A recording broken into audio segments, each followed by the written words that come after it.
शरद पवारांचा अमित शहांना जोरदार प्रत्युत्तर आहे। कोर्टाने तडीपार केलेला माणूस देशाचा गृहमंत्री असं ते म्हणतात। ज्यांना तडीपार केलं ते आता देश चालवतायत असं देखील पवारांचं म्हणणं आहे।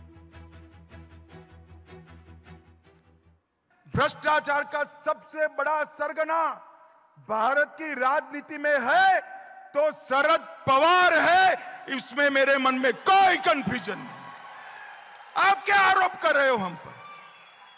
इस देश में कोई भी सरकार में भ्रष्टाचार को संस्थागत करने का काम, इंस्टीट्यूशनलाइज करने का काम अगर किसी ने किया तो शरद पवार आपने किया है। मैं डंके की चोट पर कह कर दे, हम पर आप भ्रष्टाचार का आरोप लगा रहे हैं।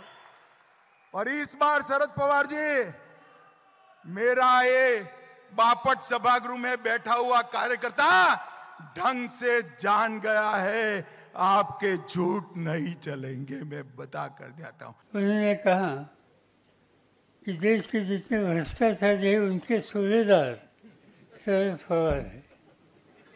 अजीब बात है, जो आदमी आज देश का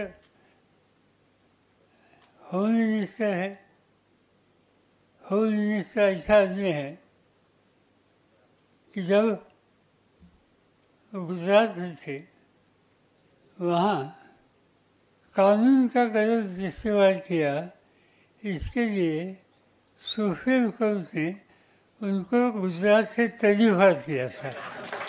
वो आज देश की रक्षा करने की या देश के होम मिनिस्ट्री की जिम्मेदारी लेकर आज दे गए। सत्तेपासून पैसा आणि पैशापासून सत्ता हे ज्यांचं धोरण 40 वर्षापासून राहिलं आहे, जे भ्रष्टाचारात बरबटलेले आहेत, जे संस्थानिक आहेत आणि त्यांच्याबद्दल एखादी टिप्पणी केल्यावर अमित भाई विरुद्ध ज्या पद्धतीने ते आकांड तांडव करतायत,